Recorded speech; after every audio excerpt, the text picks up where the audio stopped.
Preheat community, it's Sonia, your health promotion coordinator, and we're here today to make a healthy snack option.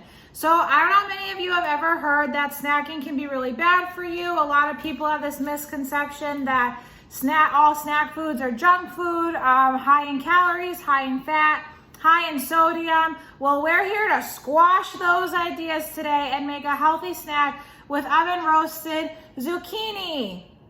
So I'm gonna go ahead and take you through our ingredients. All right, star of the show right here, zucchini.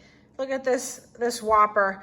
So I'm actually really lucky. One of my colleagues brought this to me from her garden. It's garden fresh.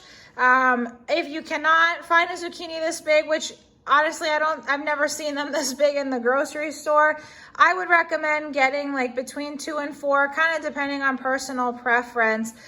This is gonna serve more than just one person. You can put some in the freezer if you make extra to store. So this one zucchini is definitely bigger than the equivalent of like 4 smaller ones. I'd say it's probably closer to 8 just because it gets thicker as we get right here towards the bottom. And so then those you can like cut in half. All right, we also have our breadcrumbs. I am using gluten-free breadcrumbs, so as you can see, they're made with rice flour. For anyone who has celiac or maybe just has an intolerance to gluten, I recommend using something that's not gonna upset your stomach. And so reading the nutrition label, you can see it right here. It says gluten-free certification. And so I'm gonna use these. It also adds, I think, like a nicer crunch to the zucchini, so it gives it almost the appearance of being like a chip. Then we're gonna be using some cheese. I'm using Pecorino Romano. You can use Parmesan cheese too. It just has to be finely grated. I like both. I've made them with Parmesan cheese before too, but right now I'm just using the Pecorino Romano because that's what I have.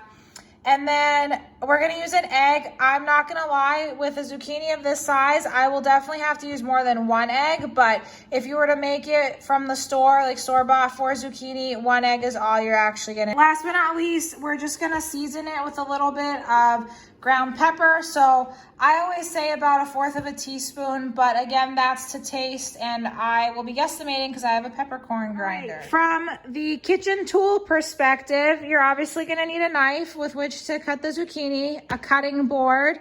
I have my 1/2 cup right here, my measuring cup, because we're gonna need a 1/2 cup of breadcrumbs and a 1/2 cup of cheese. I have one bowl where I'll mix the ground pepper, the cheese, and the breadcrumbs in there. And then I have another bowl where I will beat the egg. And so you're just gonna dip the zucchini in here before you put it in the breadcrumb cheese mixture. And then last but not least, I'll be cooking it on a cookie sheet that I have covered with parchment. So I use the parchment paper kind of for a no fuss cleanup technique. You can choose to use it straight, like you can choose to cook it straight on the cookie sheet. If you do, I recommend drizzling a little bit of olive oil down first just to kind of prevent any sticking, but the parchment paper is really nice. It kind of prevents sticking naturally for me. All right, so if you've been following along with any of my other cooking videos, you know the drill by now. We always start off by washing our hands. Whenever you're handling food, whether it's the prep part or the actual eating part, you wanna make sure that you wash your hands for 20 seconds. This is per CDC guidelines. Make sure that you use warm soapy water. You wanna scrub in between your fingers, underneath your fingernails, and around your wrists. Again, I really emphasize the warm soapy water. We don't want it to be cold. That's not really gonna do much, but then you don't wanna burn your hands or burn your fingers off. So make sure that it's warm. I already went ahead and did that, and I also went ahead and pre-washed my zucchini. As I've mentioned in my other videos, whenever you're using fresh produce, you want to make sure that you always wash it. Even if it comes straight out of the garden, you're going to want to wash it just to remove any dirt. If you're buying it from the grocery store, it's good practice to wash it because chances are you and at least 10 other people have picked up that one piece of produce to examine it to see if it's good, if you like it, and then you buy it. So you definitely want to make sure you wash it just to kind of get it clean and not be eating everybody else's germs. So To start off, I am gonna preheat my oven. We are gonna preheat it to 425. Normally I cook things to at 350, but we wanted to have, oops, one up, one too far. We wanna have it like that nice crunch to it, so we're gonna use 425. Right, so we're gonna start off by chopping our zucchini. I recommend chopping all your zucchini just to start off with, like fresh off the bat. That way you can then focus on dipping it into the egg mixture and the breadcrumbs and putting it in the oven rather than doing a few, stopping to re-chop, doing a few, stopping to re-chop. So for me, I just find it more efficient. All right, so gotta pull my shirt back down here. All right, to start off, I always chop the ends off so you can kind of see them. The ends are completely fine, like there's nothing bad about them. You don't want to be eating them. And then I discard them and the top part too. And then I'm going to begin cutting them. You do not want to cut them in huge or very thick slices. I recommend between 1/4 to 1/2 inch thick slices. So I'm just going to go through. And then if you're ever sitting there thinking, my goodness, this is a big slice, like there's no way that I can eat this, feel free to cut that slice in half, especially with these zucchini that are so big. For me, these pieces aren't too big a deal. Like I actually don't mind them being a little bigger. As I get to the back end over here, I might slice them in half just because those are a little bigger. The one thing with zucchini, whether it's big zucchini or little zucchini, I always feel like I'm never exactly cutting it perfectly straight. You can see it's at a diagonal, and that's just because the squash itself curves. I mean, it's not perfectly straight either.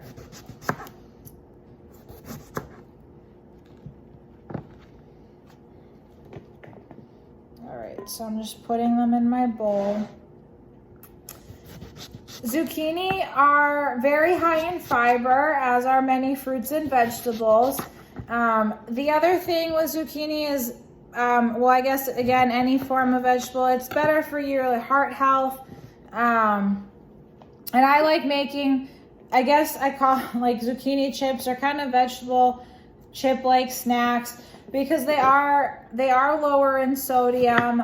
It allows you to incorporate more vegetables in your diet. Like who would have thought that you could have oven roasted zucchini as a snack? All right, so as I'm cutting these now, we're getting to the bigger rounds. I will be quartering them.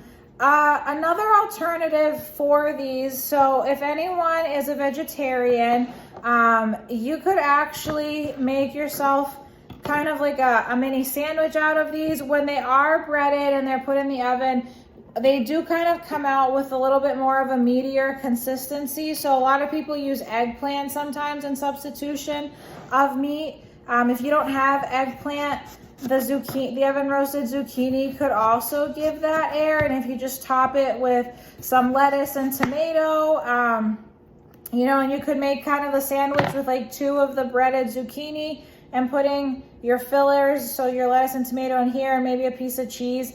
That's a nice option as well. All right, so I'm having these because they were a little bigger. I'm just adding them to the bowl.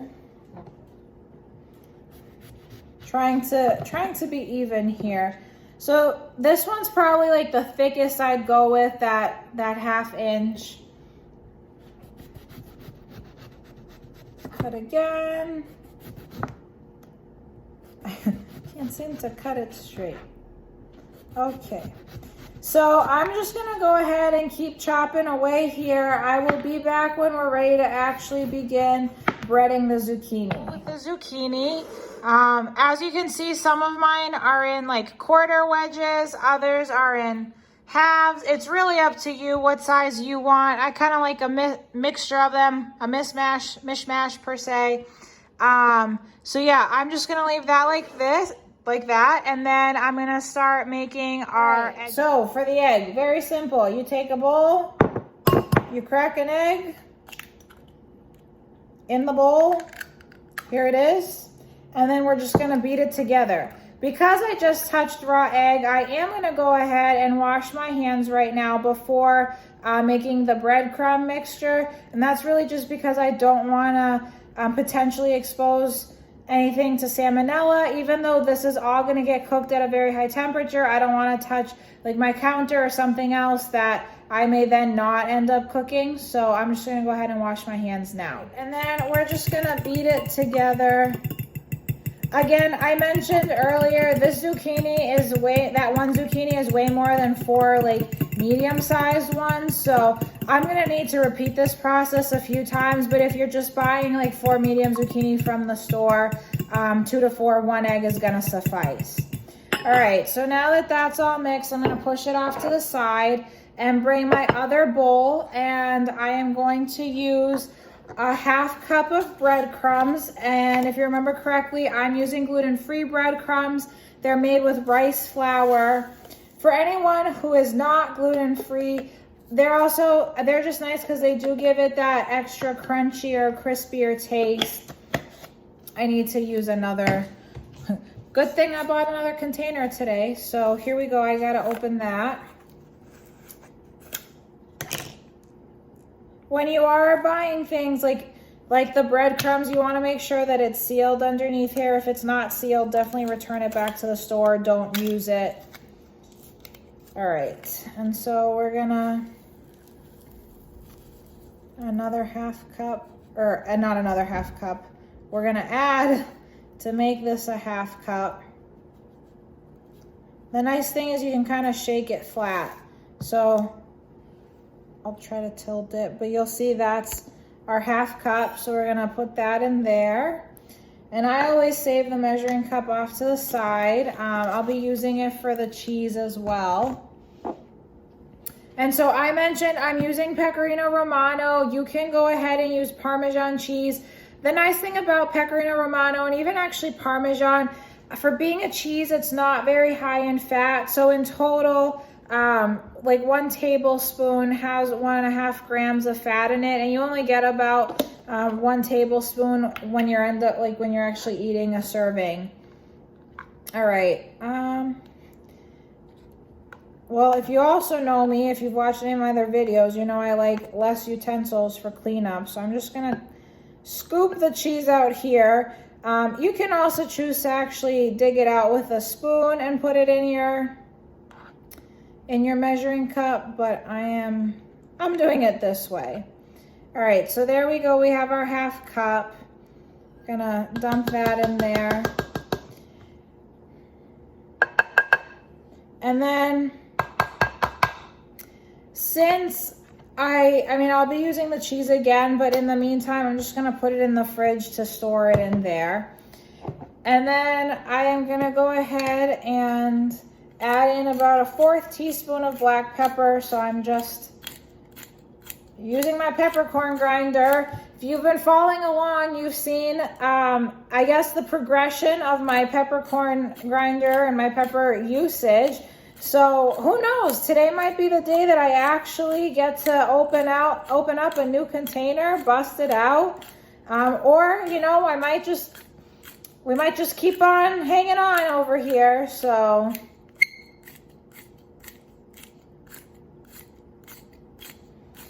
All right, so that is about a 1/4 teaspoon of ground black pepper. And I'm just gonna go ahead and mix this all together. Okay, so I just use a spoon to mix it all up. I make sure that if you have any clumps of cheese, like this ball, just kind of break it up. It'll also naturally just kind of break up as you're going through the breading process. All right, and so if you remember, I mentioned our cookie sheet with our parchment on it. The parchment paper helps for easy cleanup.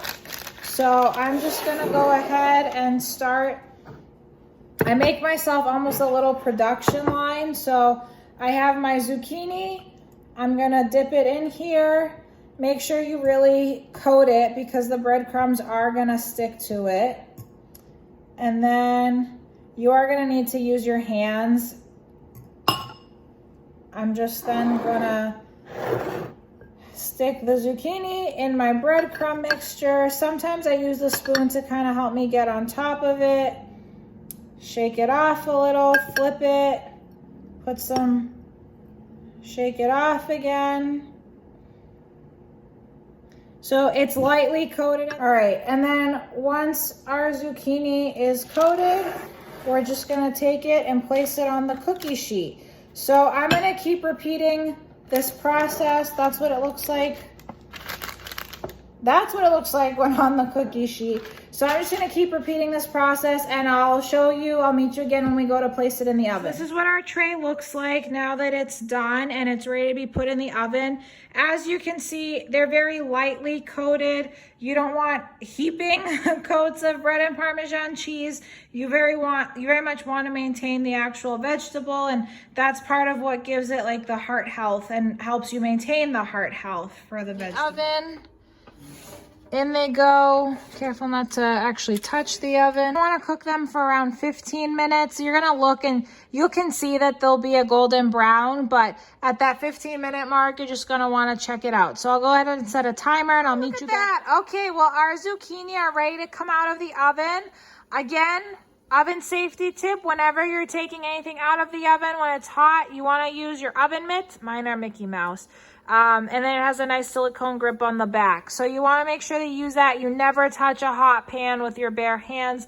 That could lead to really serious injury, which you don't need, especially not during COVID. Here they are out of the oven. I'm just going to let them sit for a little. I recommend letting them sit for about 5 minutes before you even transfer them to a plate. They do cool off really quickly. And then I'll show you what they look like just on a plate. So here's what they look like on our plate. I cut a lot more zucchini, so I'm just going to keep on cooking. But if you had smaller zucchini, this one plate would be it and it'd be filled. Once you make them, I would let them cool off. You could put them in the freezer and then take them out and like reheat them, stick them in the oven again. If not, I recommend eating them about 3 to 4 days after you've cooked them. Don't let them sit in the fridge for much longer than that. Well, I hope you enjoyed our video and got a cool idea for a new healthy snack to squash all your theories that snacking is bad for you. Let us know how you make them, or let us know if you use a different vegetable. For example, eggplant might be a nice substitution with oven roasted eggplants. Or if you put them on the grill and you just have grilled zucchini. However you make it your own, and be sure to tag us at UND Wellness to be featured in one of our stories. I'll see you next time. Bye.